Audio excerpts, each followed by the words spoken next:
കൂട്ടുകാർക്ക് നല്ലൊരു ദിവസം ആശംസിച്ചുകൊണ്ട് മാമ്പഴത്തിന്റെ പുതിയ വീഡിയോയിലേക്ക് സ്വാഗതം. നമുക്ക് നേരെ ഉണ്ണിമോടെ അയ്യപ്പസ്വാമിയുടെയൊക്കെ ഇന്നത്തെ ഒരു അടിപൊളി വിശേഷത്തിലേക്ക് അങ്ങോട്ട് പോയാലോ.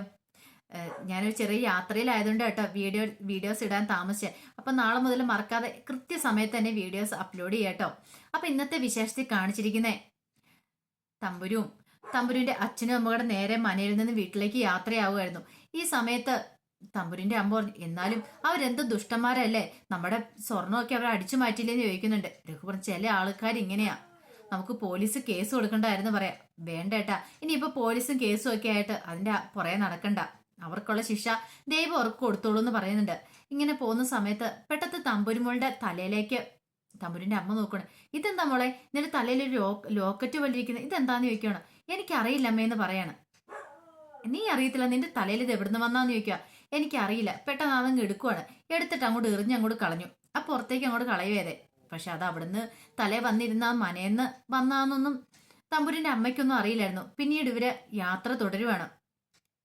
യാത്ര ഒന്ന് നേരെ വീട്ടിലെത്തിയ ശേഷം ഡ്രസ്സൊക്കെ മാറിയതിന് ശേഷം തമ്പുരു എന്ത് ചെയ്യണം, താൻ അവസാനമായി പാടിയ ആ പാട്ടങ്ങോട്ട് പാടുക. തുളസിക്കാരൻ നുള്ളിയെടുത്ത് ആ പാട്ടങ്ങോട്ട് പാടിക്കൊണ്ട് ഇങ്ങനെ മുറിയിലേക്ക് കയറി വരികയാണ്. മുറിയിലേക്ക് കയറി വന്നു കഴിഞ്ഞപ്പത്തിനും ബ്രഹ്മരക്ഷസ് തമ്പുരുമോളുടെ മുന്നിൽ പ്രത്യക്ഷപ്പെട്ടിട്ട് അതിങ്ങോട്ട് തരാൻ പറയാണ്.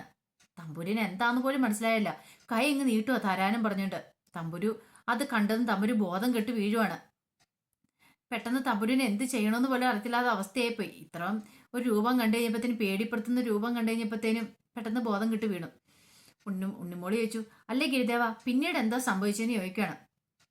പിന്നീട് സംഭവിച്ച അറിയാലോ, ഉണ്ണിമോക്ക് അറിയാലോ, അവളുടെ സംസാരശേഷി നഷ്ടപ്പെട്ടെന്ന് പറയാം. അല്ല, അതെങ്ങനെ സംസാരശേഷി നഷ്ടപ്പെട്ടതാ? തമ്പുരുമോളുടെ സംസാരശേഷി അപ്പോൾ പോയിട്ടില്ലായിരുന്നല്ലോ എന്ന് പറയണം മനേന്ന് ഇറങ്ങിയ സമയത്ത്. അതൊക്കെ ശരി തന്നെയാ. പക്ഷെ പിന്നീട് സംസാരശേഷി പോയത് അവിടുന്ന് ആ മനയിൽ നിന്ന് ആ ലോക്കറ്റ് അറിഞ്ഞോ അറിയാതെയാണെങ്കിലും തമ്പുരിന്റെ കയ്യിൽ അകപ്പെട്ടു പോയി. അപ്പൊ അത് അവരുടെ ഒരു സാധനം തമ്പുരിന്റെ കൈ വന്നുകൊണ്ട് തമ്പുരുവിന്റെ ശബ്ദം ആ ബ്രഹ്മരക്ഷസം അങ്ങ് തിരിച്ചെടുത്തു. ഇനിയിപ്പോ ശബ്ദം തിരിച്ചു കിട്ടണമെങ്കിൽ ആ എടുത്തുകൊണ്ട് വന്ന ലോക്കറ്റ് തിരികെ ഏൽപ്പിച്ചാൽ മാത്രമേ ആ സംസാരശേഷി അവൾക്ക് കിട്ടുള്ളൂ എന്ന് പറയാം. അപ്പൊ ലോക്കറ്റ് തിരിച്ചു കൊടുത്തില്ലെങ്കിൽ സംസാരശേഷി തിരിച്ചു കിട്ടില്ലെന്ന് ചോദിക്കണം. അതില്ല എന്ന് പറയാണ്. ആകെപ്പാടെ പെട്ടു. ഉണ്ണിമോള് പറയാ, ഇനി എങ്ങനെയാ ലോക്കറ്റ് തിരിച്ചു കൊടുക്കാൻ പറ്റും? അത് തമ്പുരുവിന്റെ അമ്മ എറിഞ്ഞു കളഞ്ഞില്ലെന്ന് ചോദിക്കണം. അതാണ് പറഞ്ഞത്. പക്ഷേങ്കില് അയാൾക്കറിയാവുന്ന കാര്യം തമ്പുരിന്റെ കയ്യിൽ ഇല്ലാന്ന്. പക്ഷെ അയാള് അതും ചോദിച്ചോണ്ട പുറകെ വന്നേക്കെന്ന് പറയാം. ഉണ്ണിമോൾക്ക് സങ്കടം. പാവം തമ്പുരു ഇനിയിപ്പൊ എന്ത് ചെയ്യും? തമ്പുരുമോളെ രക്ഷിക്കാൻ പറ്റുമോ എന്ന് ചോദിക്കണം. ലെമ്പു പറഞ്ഞ്, രക്ഷിക്കാൻ പറ്റുന്ന ഏക ഒരു കാര്യം എന്ന് പറഞ്ഞാൽ ഇത് മാത്രമല്ലോ, ലോക്കറ്റ് തിരിച്ചു കൊടുക്കുക, അല്ലെങ്കിൽ രക്ഷിക്കാൻ പറ്റില്ലെന്ന് പറയാം. അത് വലിയ പ്രശ്നമാണല്ലോ ഗിരിദേവന് ഒന്ന് പ്രാർത്ഥിച്ചുകൂടെ? ഗിരിദേവൻ പ്രാർത്ഥിച്ച എല്ലാ കാര്യങ്ങളും നടക്കുന്നതല്ലേ? അവരുടെ അച്ഛനും അമ്മയ്ക്കും എന്ത് പ്രതീക്ഷയാ. തമ്പുരുമോൾ എത്ര നന്നായിട്ടായിരുന്നു പാട്ട് പാടിക്കൊണ്ടിരുന്നേ. ഇവിടെ ഭജന വരുന്നായിട്ടുണ്ടെങ്കിൽ തമ്പുരുവിന് സംസാരശേഷി തിരിച്ചു കിട്ടുമെന്നല്ലേ പറഞ്ഞത്. ലെമ്പു പറഞ്ഞു, അത് ശരിയാ, ഭജന വരുന്ന സംസാരശേഷി തിരിച്ചു കിട്ടുമെന്നൊക്കെ പറയുന്നു. പക്ഷെ അത് എത്രമാത്രം ശരിയാണെന്ന് നമുക്ക് പറയാൻ പറ്റില്ല. ആ സംഭവം കിട്ടിയ സംഭവം അത് തിരിച്ചു കൊടുക്കണം. അത് മാത്രമല്ല, ഒരു വർഷം മാത്രമേ ബ്രഹ്മരക്ഷസിന് ഇങ്ങനെ ഇറങ്ങി നടക്കാൻ പാടുള്ളൂ, ഇങ്ങനെ ഒന്നിന് പുറകെ. അതിനുശേഷം അവർക്ക് അവരുടെ മനയിലേക്ക് പോകണമെന്ന് പറയാം. പുണ്യമോട് പറഞ്ഞു, അത് നല്ലൊരു കാര്യമാണല്ലോ, ഒരു വർഷത്തിന് ശേഷം മടങ്ങി പൊക്കോളൂല്ലേ, അതിന് എത്ര നാളും കൂടെ ഉണ്ടെന്ന് ചോദിക്കുകയാണ്. കുറച്ചു ദിവസം മാത്രമുള്ള ലെമ്പു പറയാം. എന്നാ പിന്നെ പേടിക്കണ്ടല്ലോ എന്ന് പറയാം. പേടിക്കണ്ടെന്നോ? അങ്ങനെ ബ്രഹ്മരക്ഷസ് തിരിച്ചു പോകുന്നുണ്ടെങ്കിൽ ബ്രഹ്മരക്ഷസ് ശിക്ഷിച്ചിട്ടേ പോവുള്ളൂ തമ്പുരുമോളെ എന്ന് പറയാം. അയ്യോ, അതെങ്ങനെ? അതങ്ങനെയാണ്, അങ്ങനെ അവർ ചെയ്തിട്ടേ പോവുള്ളൂ.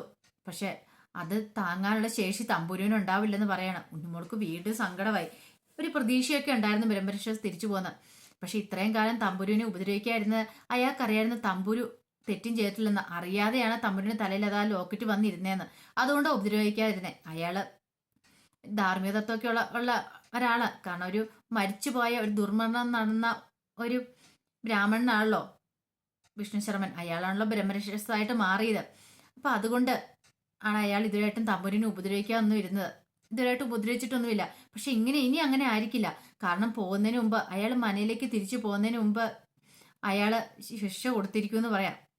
എല്ലാം കേട്ട് കഴിഞ്ഞപ്പത്തേനും ഉണ്ണിമോൾക്ക് വല്ലാത്ത സങ്കടമായി. പിന്നീട് കാണിക്കുന്ന ദേവിയുടെ അടുത്തേക്ക് വിഷ്ണു ശർമ്മ വരുവാണ്, ബ്രഹ്മരക്ഷസ് വരുവാണ്. ബ്രഹ്മരക്ഷസ് ഒന്ന് പ്രണാമമൊക്കെ പറഞ്ഞു. ദേവി പറഞ്ഞു, എനിക്ക് മനസ്സിലാവുന്നുണ്ട് നിങ്ങളുടെ മനസ്സിന്റെ ദുഃഖം വിഷമം എന്താ. നിങ്ങളെ കാവലേൽപ്പിച്ചാണ് ആ മനയിലെ നിധി മൊത്തം. പക്ഷെ ഒരു ചെറിയ സാധനം പോയാൽ പോലും നിങ്ങളുടെ ഉള്ളു പടയുന്ന എനിക്ക് കാണാൻ പറ്റുമെന്ന് പറയാം. ദേവിക്ക് അറിയാലോ, അതുകൊണ്ട് എനിക്ക് അത് തിരിച്ചു വേണമെന്ന് പറയാം. അതെ, ഒരു കാര്യം ഞാൻ പറയാം വിഷ്ണർമ്മ, നിനക്ക് അറിയാവുന്ന കാര്യം അത് അവളുടെ ഇല്ലെന്ന്. അത് അവളുടെ തെറ്റുമല്ല, അവൾ അറിഞ്ഞുകൊണ്ട് ചെയ്ത തെറ്റല്ലത്, അറിയാതെ പറ്റിപ്പോയതാ. അത് അവളുടെ കയ്യിൽ നിന്ന് പോവുകയും ചെന്നറിയാം. ഇനി അതിന്റെ പേരിൽ നിങ്ങൾ അവിടെ നിൽക്കേണ്ട ആവശ്യമുണ്ടോ? നിങ്ങൾ എത്രയും പെട്ടെന്ന് മടങ്ങി പോകാൻ പറയാം. അല്ലെ ഒരു കാര്യം ചെയ്യാം, അവൾ എൻ്റെ സന്നിധിയിൽ അഭയം തേടിയിരിക്കുക. അപ്പൊ അവൾക്ക് അഭയം കൊടുക്കേണ്ട കടമ എനിക്കുണ്ട്.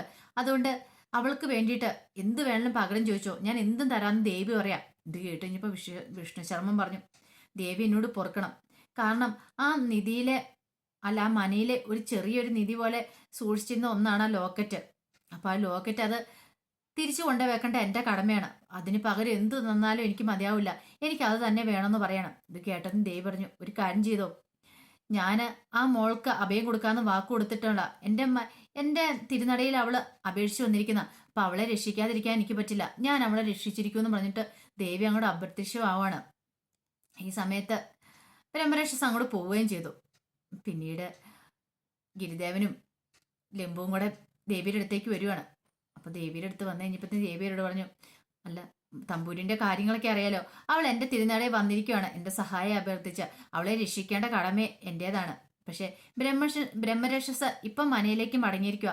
അയാൾ ഇനിയും തിരിച്ചു വരും. പക്ഷെ ഒരു കാരണവശാലും അയാൾ തിരിച്ചു വരില്ലെന്ന് ഗിരിദേവനോട് പറയാം. അപ്പൊ ലംബു ചോദിച്ചു, അതെങ്ങനെ തിരിച്ചു വരാതിരിക്കാൻ പറ്റും? അയാൾ തിരിച്ചു വന്നിട്ട് ഇനിയിപ്പൊ ശിക്ഷ കൊടുത്തിട്ട് മടങ്ങി പോയില്ലേന്ന് ചോദിക്കുന്നുണ്ട്. അതാ ഞാൻ പറഞ്ഞേ, ഒരു കാരണവശാലും അയാൾ ഇങ്ങോട്ട് തിരിച്ചു വരില്ല. അപ്പൊ തിരിച്ചു വരാതിരിക്കാനായിട്ട് നിങ്ങൾ അത് ചെയ്യണമെന്ന് പറഞ്ഞിട്ട് ദേവി അങ്ങോട്ട് മായുവാണ്. ഗിരിദേവനോട് രംഭിച്ചു, നമുക്ക് എന്ത് ചെയ്യാൻ പറ്റും?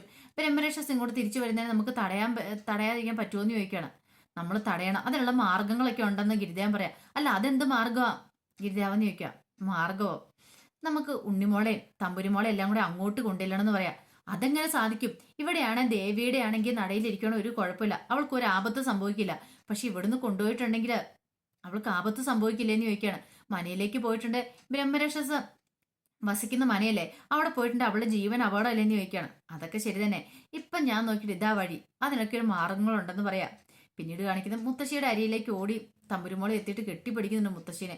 മുത്തശ്ശിക്ക് ഭയങ്കര സങ്കടമായിപ്പോയി. മുത്തശ്ശി മനസ്സിലായി, എൻ്റെ ദൈവമേ, ഈ കുഞ്ഞിനെ കാത്തോണേ, പാവ ഈ പ്രായത്തിൽ എന്തൊക്കെ വേദനകൾ അനുഭവിക്കുന്നു. മോള് ധൈര്യമായിട്ടിരുന്നു, മോൾക്കൊന്നും സംഭവിക്കില്ലെന്ന് പറയണം. പിന്നീട് തമ്പുരുമോൾ അങ്ങോട്ട് പോയപ്പോഴത്തേനും തിരുമേനി അങ്ങോട്ട് വന്നു. അപ്പൊ തിരുമേനി മുത്തശ്ശി വിളിച്ചു, അല്ല വീട്ടിൽ ഒരാളും കൂടെ ഉണ്ടായിരുന്നല്ലോ, അന്ന് വന്നപ്പോഴത്തേനും ഞാൻ കണ്ടായിരുന്നു വേറൊരു പെങ്കൊച്ചൂടെ. ഓ താരമോളുടെ കാര്യമാണോ ചോദിച്ചെന്ന് ചോദിക്കണം. അവളവിടെ ഉണ്ട്, ഈ ഉണ്ണിമോളെ പോലെ തന്നെയായിരുന്നു അവക്കും. ഇപ്പൊ കണ്ടില്ലേ തമ്പുരു അതിനേക്കാളും വലിയൊരു അവസ്ഥയെ കൂടെ കടന്നു പോയതാണ് താരമോള്. അവൾക്ക് ഇതുപോലെ ശാപം ഉണ്ടായിരുന്നു, അവളെ പിന്തുടരുന്ന മൃത്യുദേവതയായിരുന്നു. പക്ഷെ ഈ മോളെ ആരാ പിന്തുടരുന്നതെന്ന് അറിയത്തില്ല. പക്ഷെ ആ മൃത്യുദേവതയുടെ പിടിയിൽ നിന്നെല്ലാം തമ്പുരിനെ താരനെ രക്ഷിച്ച ആരാന്നറിയാവോ? ആരാ? ഗിരിദേവനാണ്. ഗിരിദേവൻ പറഞ്ഞ പോലെ തന്നെ കാര്യങ്ങളൊക്കെ ചെയ്തു കഴിഞ്ഞപ്പോഴത്തേനും താരയുടെ മേലുള്ള ശാപങ്ങളെല്ലാം മാറിക്കിട്ടി. അപ്പൊ ഗിരിദേവൻ കൂടെ ഉണ്ടെങ്കിൽ ഒന്നും സംഭവിക്കില്ലെന്ന് എന്റെ വിശ്വാസം. തമ്പുരുമോൾക്ക് സംസാരശേഷി തിരിച്ചു കിട്ടുമെന്ന് എന്റെ വിശ്വാസം എന്ന് പറയണം. ഇത് കേട്ട് കഴിഞ്ഞപ്പം തിരുമേനി പറഞ്ഞ് ശരിയാണ്, ഒരു പക്ഷേ അമ്മ പറഞ്ഞ ശരിയായിട്ടുള്ള കാര്യങ്ങളായിരിക്കും എന്ന് പറയണം. ഇങ്ങനെ സംസാരിച്ചുകൊണ്ടിരിക്കുന്ന സമയത്താണ് ഗിരിദേവനും പാവനും ഉണ്ണിമോളും എല്ലാം കൂടെ വന്നേ. അപ്പം ഉണ്ണിമോള് വന്നപ്പോൾ പറഞ്ഞു, മുത്തശ്ശി ഈ ഗിരിദേവൻ പറഞ്ഞു എവിടെയോ പോകണമെന്ന് പറയുന്നു. എവിടെ പോകാനായിട്ട്? എവിടെയാണെന്നൊന്നും പറഞ്ഞില്ല, എങ്ങോട്ടോ പോകണമെന്ന് പറഞ്ഞു. ആഹാ, അത് കൊള്ളാലോ. അല്ല അപ്പൊ ആ കൂടെ തമ്പൂരിനെ കൊണ്ടുപോകണമെന്നാ പറഞ്ഞേ. തമ്പൂരിനെ കൊണ്ടാനോ?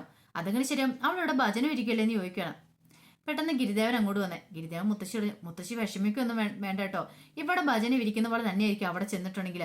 അതുകൊണ്ട് തമ്പുരുമോൾക്ക് ഒരു ആപത്തും ഉണ്ടാകത്തില്ല. ഞാൻ ആ മുത്തശ്ശിക്ക് വാക്ക് തരുന്നേ. മുത്തശ്ശി ധൈര്യമായിട്ട് ഞങ്ങളോടൊപ്പം വിട്ടോളാൻ പറയണം. അങ്ങനെ മുത്തശ്ശി തമ്പുരനെ അവരുടെ കൂടെ വിടുവാണ്, ഗിരിദേവന്റെ ഉണ്ണിമോളുടെ കൂടെ. അങ്ങനെ പോയി കഴിയുമ്പോഴത്തേനും തിരുമേനി ചോദിച്ചു, അല്ല അത് ആപത്തല്ലേന്ന് ചോദിക്കുകയാണ്. ഒരാപത്തും ഇല്ല, ഗിരിദേവൻ കൂടെ ഉണ്ടെങ്കിൽ ഒരാപത്ത് സംഭവിക്കരുതെന്ന് മുത്തശ്ശി പറയണം. പിന്നീട് കാണിക്കുന്ന രാജീവൻ ഇങ്ങനെ കാട്ടിക്കൂടെ അലിഞ്ഞിരിവാണ്. അലിഞ്ഞിരിയ സമയത്ത് ഗുണ്ടുകൾ പുറത്ത് അന്വേഷിക്കുന്നുണ്ടായിരുന്നു, അവൻ ഇവിടെ ഉണ്ടോടാ, ഇവിടെ എവിടെയെങ്കിലും കാണും നോക്കാന്ന് പറഞ്ഞില്ല. അവസാനം കാണാതെ വന്നു കഴിഞ്ഞപ്പോഴത്തേനും അവന്മാരെന്ത് ചെയ്യുക, കാറിൽ കയറി തിരിച്ചു പോവാണ്. അപ്പം ഇനിയിപ്പോൾ നമുക്ക് നോക്കാൻ പറ്റുന്ന വല്ല ലോഡ്ജൊക്കെ ഉള്ളൂ. വല്ല ലോഡ്ജിൽ പോയി നോക്കി ഒരു പക്ഷെ അവൻ മുറി എടുത്തിട്ടുണ്ടെന്ന് അറിയാൻ പറ്റും. അവൻ അധിക ദിവസം കാട്ടിക്കൂടെ നടക്കാൻ പറ്റില്ലെന്ന് ഒരുത്തൻ പറയുന്നുണ്ട്. ഈ സമയത്ത് മനയിലേക്ക് ആരും ചെല്ലാത്തതിന്റെ വിഷമത്തില് കാര്യസ്ഥനും മോളും ഇരിക്കുമായിരുന്നു. അച്ഛ വെയിലായിട്ടും ആരും ഇവരും വരുന്നില്ലോ, അതെന്താ അച്ഛന്ന് ചോദിക്കണം. മോളെ അങ്ങനെയത് പതുക്കെ എല്ലാം വരുവുള്ളൂ, ഒറ്റയടിക്ക് ആൾക്കാരും കൂടെ വരുമോ എന്ന് ചോദിക്കുകയാണ്. ഇങ്ങനെ സംസാരിച്ചുകൊണ്ടിരിക്കുന്ന സമയത്ത് രാജീവൻ അങ്ങോട്ട് വരുന്നത്, കയ്യിലൊരു ബാഗൊക്കെ ഉണ്ടായിരുന്നു. അപ്പൊ രാജീവിനെ കണ്ടപ്പോൾ എന്താന്ന് ചോദിക്കണം. അല്ല എനിക്കൊരു മുറി വേണമായിരുന്നു. ഒറ്റയ്ക്കുള്ളോ? ഒറ്റയ്ക്കുള്ള ഞങ്ങളിവിടെ മുറി കൊടുക്കില്ല എന്ന് പറയണം. അയ്യോ അത് അങ്ങനെ പറയരുത്. ഒറ്റയ്ക്ക് ഞാൻ വന്ന് എനിക്ക് വേറെ ശല്യങ്ങളൊന്നും ഉണ്ടാവാതിരിക്കാൻ വേണ്ട. എനിക്കൊരു കഥ എഴുതണം. അതുകൊണ്ടാന്ന്. ഓ, കഥ എഴുതുന്ന ആളാണോ? കുഴപ്പമില്ല. എന്നാ റൂം വരാം. പക്ഷെ കാര്യമുണ്ട്. പൈസ അത് കിട്ടണം ഞങ്ങൾക്ക്. ഇതിനു മുമ്പ് ഇങ്ങനെ വന്ന് കഥ എഴുതാനാന്നും പറഞ്ഞ് വന്ന ആൾക്കാരൊക്കെ ഞങ്ങളെ പറ്റിച്ചിട്ട് പോയ ചരിത്രമുള്ളൂ. അതുകൊണ്ടാണ് ഞാൻ പറഞ്ഞത്. രാജ്യം അതൊന്നും ഓർത്ത് വിഷമിക്കണ്ട. പൈസ ഞാൻ തന്നോളാന്ന് പറഞ്ഞ് ബാഗ് തുറത്ത് കുറച്ച് പൈസ അങ്ങോട്ട് കൊടുക്കണം. ഇത് മേടിച്ച് കഴിയുമ്പോഴത്തേനും അയാളുടെ കാര്യസ്ഥന് മുഴുവൻ ഞാൻ മുറി കാണിച്ചു തരാൻ പറഞ്ഞു. ഏറ്റവും നല്ല മുറി കാണിച്ചു കൊടുക്കാൻ കൂട്ടിക്കൊണ്ട് ഇങ്ങോട്ട് പോവാണ്. കാര്യസ്ഥന് ഇത് കണ്ടപ്പോൾ സന്തോഷമായി. ദൈവമേ, ഇത്രയും പൈസ കിട്ടിയല്ലോ. അയാൾ കുറച്ച് ദിവസം ഇവിടെ നിന്നാൽ മതിയായിരുന്നു. ആ ഒരു ചിന്ത അയാളുടെ ഉള്ളിലുണ്ടായിരുന്നേ. അങ്ങനെ മുറിയിലേക്ക് ചെന്ന് രാജീവൻ എന്ത് ചെയ്യണം, അവിടെ എല്ലാം ഇങ്ങനെ നോക്കുവാണ്. മുറിയെ കണ്ടപ്പോൾ തന്നെ രാജീവനെ അങ്ങോട്ട് ഇഷ്ടപ്പെട്ടു അങ്ങോട്ട്. അപ്പൊ കാര്യസ്ഥന്റെ മോളി വെച്ചു, അല്ല സാറ് കുറച്ചുകൂടി ദിവസം അവിടെ കാണുമെന്ന് ചോദിക്കണം. കുറച്ച് ദിവസം ചിലപ്പോൾ കാണുമായിരിക്കും, ഒന്നും തീരുമാനിച്ചിട്ടില്ലെന്ന് പറയാം. അപ്പൊ അതിന്റെ വിശേഷങ്ങളൊക്കെയാണ് നമ്മൾ കണ്ടേ. എന്നിട്ട് ബാക്കി വിശേഷങ്ങളായിട്ട് വൈകുന്നേരത്തെ പ്രമോയി വരാട്ടോ. ഒരിക്കൽ കൂടി എല്ലാവർക്കും നല്ലൊരു ദിവസം ആശംസിച്ചുകൊണ്ട് നിർത്തുന്നു. നന്ദി.